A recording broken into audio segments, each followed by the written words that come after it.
Assalamualaikum warahmatullahi wabarakatuh. Perkenalkan, saya Meutia Azahra dengan NIM PO 7124223001, kelas 2A Sarjana Terapan Kebidanan Poltekkes Kemenkes Palembang. Pada video kali ini saya akan menyelesaikan tugas mata kuliah Etika Profesi dan Perundang-undangan dengan membahas kasus mengenai pelanggaran malpraktik pada kasus Bidan Z di Prabu Muli yang mengakibatkan pasien meninggal. Sebelum membahas pelanggaran yang terjadi, simak berita berikut ini. Bidan viral pakai suntikan raksasa kini tersangka. Ternyata buka praktik hanya bermodalkan CV.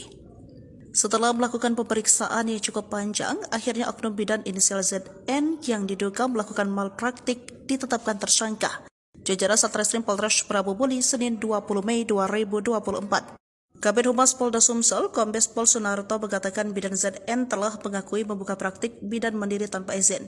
Yang sebenarnya sudah ditegur Dinas Kesehatan Prabu Muli namun tidak diindahkan dan tetap membuka praktik.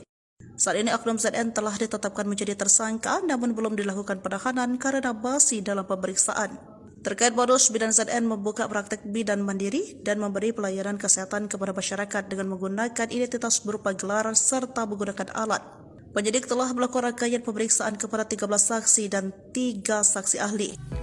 Di sini saya juga mengambil berita dari Detik Sumbangsel yang mana beritanya sama mengenai oknum bidan Prabu Muli jadi tersangka malpraktik menyebabkan pasien meninggal. Detik Sumbangsel menjelaskan polisi resmi menetapkan Bidan ZN berusia 51 tahun menjadi tersangka malpraktik yang menyebabkan seorang IRT di Prabu Muli meninggal dunia. Oknum bidan tersebut dinilai telah melanggar Undang-Undang Kesehatan. Yang mana atas perbuatannya Bidan Z dijerat pasal 441 ayat 1 dan 2, pasal 312 huruf B, pasal 439 UU nomor 17 tahun 2023 tentang kesehatan dengan ancaman pidana penjara 5 tahun dan denda 500 juta. Yang mana telah dijelaskan pada pasal 441 ayat 1 dan 2 ini mengenai perizinan. Pasal 312 huruf B mengatur tentang penggunaan alat, metode, atau cara lain dalam memberikan pelayanan kepada masyarakat yang menimbulkan kesan sebagai tenaga medis atau tenaga kesehatan. Yang terakhir mengenai pasal 439 Undang-Undang Kesehatan mengatur tentang sanksi bagi orang yang bukan tenaga medis atau tenaga kesehatan tetapi melakukan praktik sebagai tenaga medis atau tenaga kesehatan. Sanksi pada pasal 439 Undang-Undang Kesehatan yang mana pidana penjara paling lama 5 tahun dan juga pidana denda paling banyak 500 juta.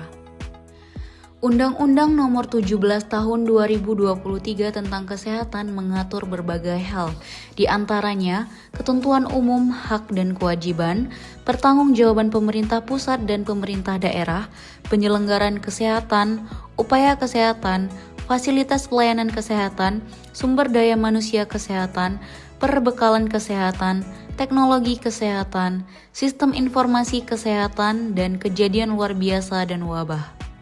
Ini merupakan penegakan hukum malpraktik bidan dalam pemberian pelayanan kebidanan pada pasien. Baik semuanya, itu saja yang dapat saya sampaikan. Maaf apabila dalam video terdapat salah kata. Saya akhiri. Wassalamualaikum warahmatullahi wabarakatuh.